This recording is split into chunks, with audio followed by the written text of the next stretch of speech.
யோ கரடி, ஒழுங்கா உள்ள வர்றியா இல்ல வண்டிய போலீஸ் ஸ்டேஷனுக்கு விடவா? படிக்கட்டுல பயணம் பண்றது தப்புன்னு உனக்கு எத்தனை தடவை சொல்றது? தம்பி ஒட்டகச்சிவிங்கி, உன் தலை வெளியே இருக்கிறதுனா டிரைவருக்கு சைடு மிரர் கூட தெரியல. தலைய உள்ள வை, இல்லன்னா அடுத்த ஸ்டாப்ல இறக்கி விட்டுருவேன். எம்மா நீரியானே, பஸ் என்ன உங்க வீட்டு பெட்ரூம் நினைச்சீங்களா ஏறனோடனே தூங்குறதுக்கு? இப்ப 3 ஸ்டாப் தாண்டி வந்துட்டு ஐயோ என் ஊர் போயிடுச்சேன்னு கத்துனா யார் பொறுப்பு? என்ன மயில் மேடம், அந்த முயல் தம்பிய வலுக்கட்டாயமா ஃப்ரேம்குள்ள இழுத்த விக்டிம் ஆக்குறீங்க.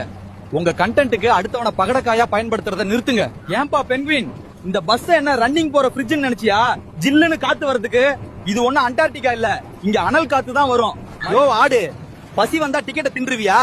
செக்கிங் இன்ஸ்பெக்டர் வந்தா உன் வாய்க்குள்ள கைய விட்டு டிக்கெட்டை எடுக்கவா முடியும்? மரியாதையா புது டிக்கெட் வாங்கிக்கோ. யோ வரி குதிரை, சில்லறை இல்லன்னு சொன்னா பரவாயில்ல, என் உடம்புல QR கோட் இருக்கு, அதை ஸ்கேன் பண்ணா அக்கவுண்ட்டுக்கு காசு வரும்னு என்கிட்டயே கதை விடுறியா? சிங்கமண்ண, பஸ்ஸுக்குள்ள கர்ஜனை பண்ணா டிக்கெட் இலவசம் நினைச்சியா? நீ காட்டுக்கு ராஜாவா இருக்கலாம், ஆனா இந்த பஸ்ஸுக்கு நான் தான் ராஜா.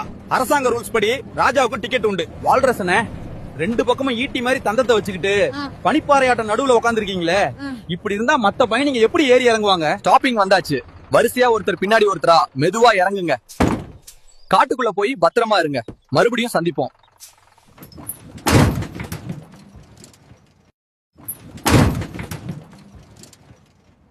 இந்த வீடியோ உங்களுக்கு பிடிச்சிருக்கும்னு நம்புறேன். மறக்காம லைக் போடுங்க, உங்க ஃப்ரெண்ட்ஸ் எல்லாருக்கும் ஷேர் பண்ணி விடுங்க. வீடியோ எப்படி இருந்ததுன்னு கமெண்ட்ல சொல்லுங்க.